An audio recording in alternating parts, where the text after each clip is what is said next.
Special report में बात करेंगे कि न्यूज ने ठाना है जोशीमठ को बचाना है। जी हां, जोशीमठ में पड़ रही दरारें किसी बड़े खतरे की ओर इशारा कर रही हैं।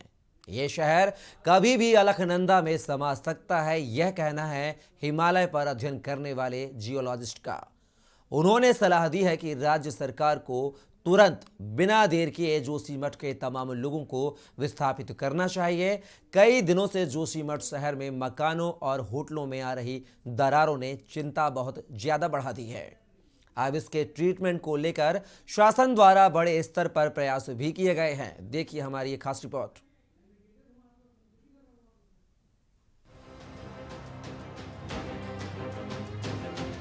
सीएम पुष्कर सिंह धामी के निर्देश पर गढ़वाल कमिश्नर सुशील कुमार, आपदा प्रबंधन सचिव रंजीत कुमार सिन्हा, आपदा प्रबंधन के अधिशासी अधिकारी पीयूष रौतेला, एनडीआरएफ के डिप्टी कमांडेंट रोहितास मिश्रा, भूस्खलन न्यूनीकरण केंद्र के वैज्ञानिक सांतुल सरकार, आईआईटी रुड़की के प्रोफेसर डॉक्टर बी के महेश्वरी सहित तकनीकी विशेषज्ञों की पूरी टीम जोशीमठ पहुंची है। गढ़वाल कमिश्नर एवं आपदा प्रबंधन सचिव ने तहसील जोशीमठ में अधिकारियों की बैठक लेते हुए स्थिति की समीक्षा की गई।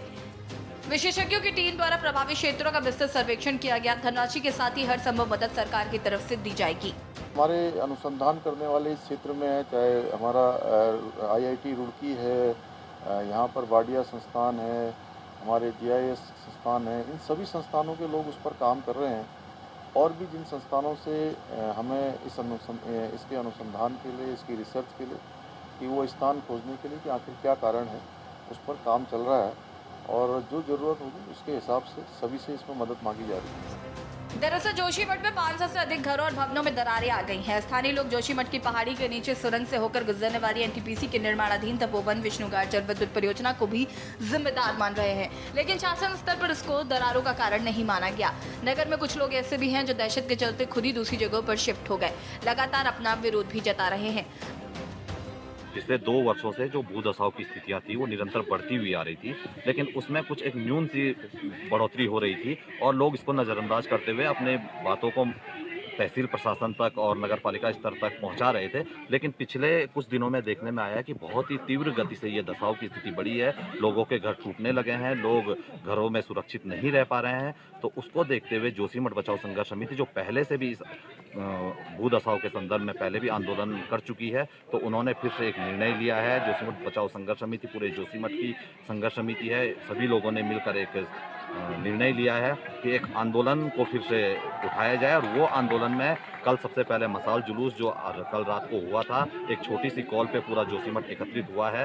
तो मसाल जुलूस के पश्चात आज ये चक्का जाम की स्थिति यहाँ पर बनी हुई है। अगर सरकार की तरफ से कोई कार्रवाई हुई होती, सरकार ने कोई उत्तर दिया होता, पिछले 14 महीने में कोई कार्रवाई की होती तो लोग सड़क पर आते। ये तो अंतिम विकल्प है कि 14 महीने के बाद लोगों के पास क्या विकल्प है। जब लोग सर्दी की रातें खुले आसमान में बिताएंगे तो लोग क्या करेंगे उसके बाद। कल आपने देखा एक कॉल पर जो है 1,500 आदमी सड़क पर आ गए।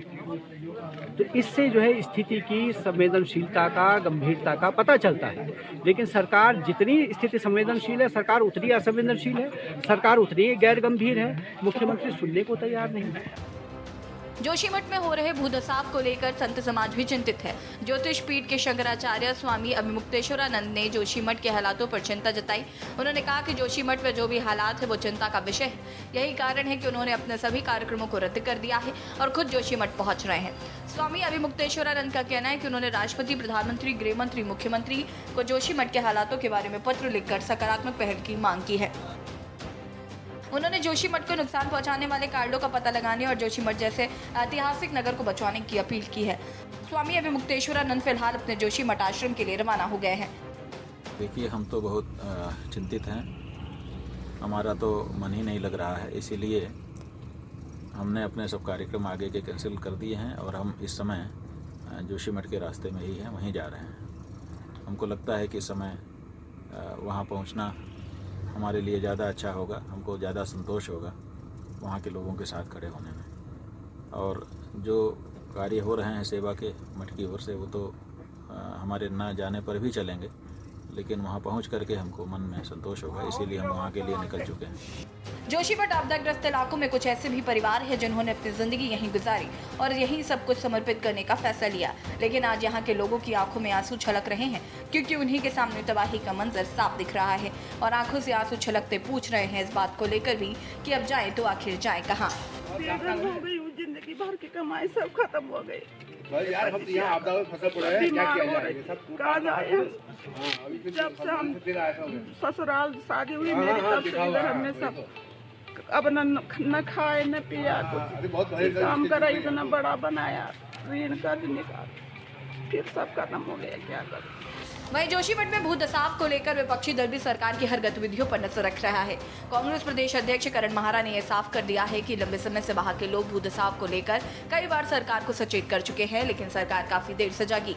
जो भी मुख्यमंत्री हाई लेवल बैठक बुला रहे हैं और आगे क्या निर्णय लेंगे, हर एक रोड मैप पर कांग्रेस की निगाह होगी और साथ ही अगर अपने कामों को लेकर सरकार सही नहीं रही तो एक बड़ा आंदोलन भी सरकार को झेलना पड़ सकता है। जल्द ही हरीश रावत प्रदेश अध्यक्ष भी जोशीमठ जाएंगे। जोशीमठ की घटना निश्चित ही दुर्भाग्यपूर्ण है और लोग पिछले 21 दिन से उसमें आंदोलन कर रहे हैं। वैसे हालांकि 2021 से लगातार वहाँ के जनप्रतिनिधि, वहाँ के लोग इस पर डिमांड कर रहे थे, लेकिन सरकार नहीं चाहती।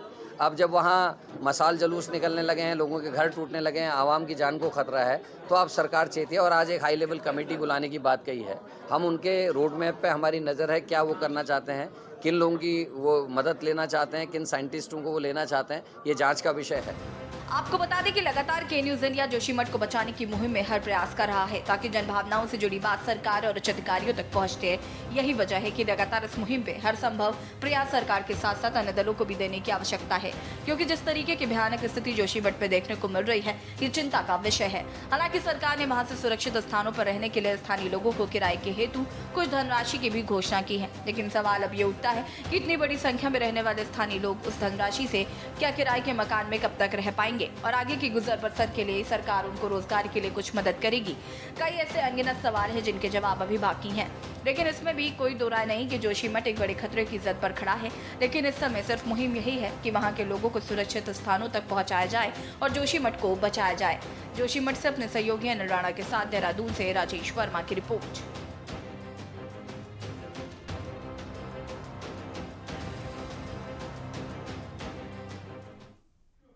आज स्पेशल रिपोर्ट में मेरे साथ बस इतना ही। मुझे दीजिए इजाजत।